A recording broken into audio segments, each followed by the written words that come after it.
Welcome back to the channel. In this video I want to talk about why I upgraded from the iPhone 11 Pro Max to the iPhone 17 Pro. And if you're thinking about upgrading as well, I hope this helps you to figure out whether it actually makes sense for you or not. I've thought about this upgrade for quite a while, and honestly, without a few specific features, I probably would have just kept the older phone. As a videographer, I have a full camera setup with proper lenses that I use for work. But when I'm traveling or shooting social content, the phone is always with me, and that changes things. So in this video, I will go through the differences from a creator's photo and video perspective, and I will combine it with my experience from a trip to Hamburg, where I used both phones side by side. Throughout the video, I'll show you real comparisons and limitations of each phone, so you can actually see what has changed in practice. To be honest, I feel like most phones nowadays feel almost identical. Calling someone, messaging, gaming, scrolling, general use, it all kind of blends together now. And in my opinion, that's not really a reason to upgrade your phone. In most cases, the camera is the main unique selling point of each new phone. But before we get there, let me quickly do a spec rundown. I personally upgraded from the 11 Pro Max to the iPhone 17 Pro. Besides the difference of the different series of phones, the biggest difference between just the Pro and the Pro Max models are usually the display size, battery life, and weight, while the core features still stay the same. Looking at the design, the newer phones are actually lighter than my old iPhone Pro Max, despite packing a much more capable camera system and newer internals. In everyday use, it makes them feel easier to carry around, especially during long shooting days. The displays are not a noticeable upgrade. Even though the iPhone Pro series still looks great today, you immediately notice how much smoother everything feels on the iPhone 17 Pro. Scrolling, navigating the interface, and even simple animations all feel just more fluid. They're also much easier to see outdoors in bright sunlight. So it's not just about looking nicer, it generally improves the overall experience of using the phone. Now let's talk about performance and workflow capabilities. Even today, the 11 Pro series still performs surprisingly well for everyday tasks, photography and even some light editing, but it's clearly built for a different era of mobile workflows. For me, one of the biggest limitations is still the lighting port. It means slower file transfers and having to carry around another cable when almost everything else in my bag already uses USB-C. Another major limitation is that you can't record directly to an external SSD. Once you start shooting larger video projects, you quickly realize how restrictive that can be. The iPhone 17 Pro feels much more like a tool designed with creators in mind. USB-C alone changes a lot. File transfers are much faster, my setup is cleaner, and everything works with the same cables and accessories I already carry. For me, one of the biggest improvements is the ability to record directly to an external SSD. That's one of the main reasons why I only choose a 256GB model instead of paying for more internal storage. And also more or less new features like ProRes and Epilogue become much more practical when storage isn't a concern anymore. But I will talk more about those later in the video. Thermal performance has also improved, helping the phone sustain its performance during longer recording sessions and when shooting higher quality video formats. Also keep in mind, every year we're seeing more cages, lenses, microphones, SSD mounts and other accessories built around modern phones, while older phones slowly lose support from accessory manufacturers. Just keep that in mind if you want to buy something in the future.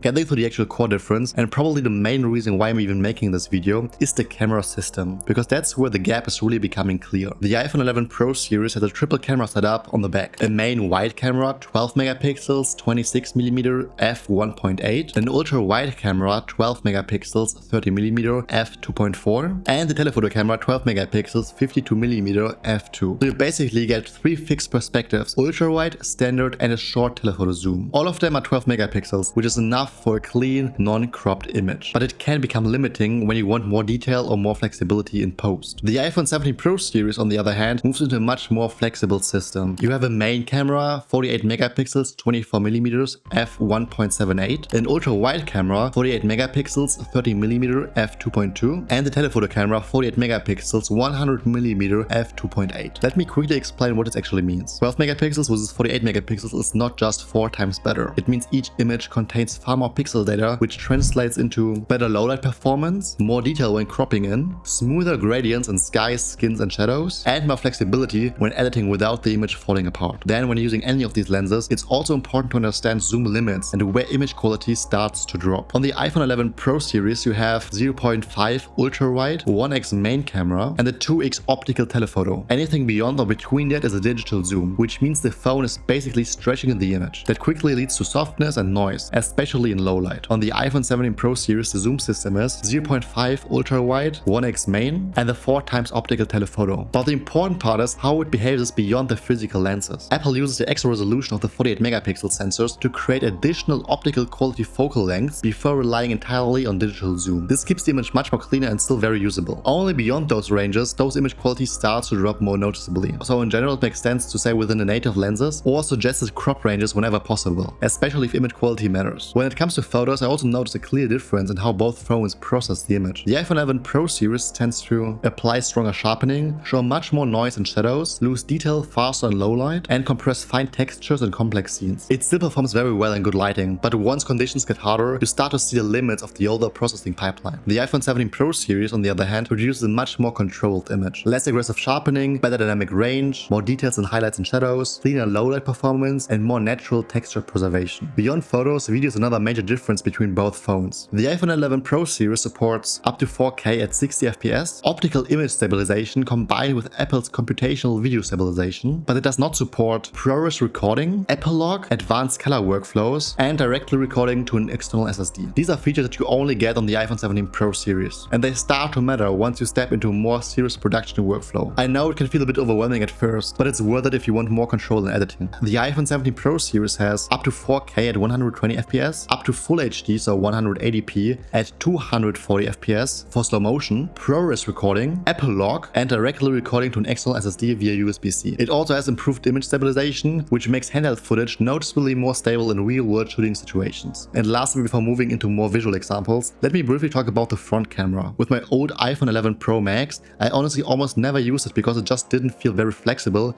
or reliable for serious use. But now with my iPhone 17 Pro, I actually think it's a feature I completely underestimated. The iPhone 11 Pro series has 12 megapixels true depth front camera, fixed focus, so no autofocus, which basically means sharpness is basically set at one distance, 4K up to 60 FPS, and basic image stabilization. It's solid but fairly basic when it comes to flexibility. On the other hand, the iPhone 17 Pro series has 4K at 60 FPS, autofocus so your face stays sharp even if you move around, improved stabilization, and a wider dynamic range, which helps a lot in backlit or bright outdoor situations.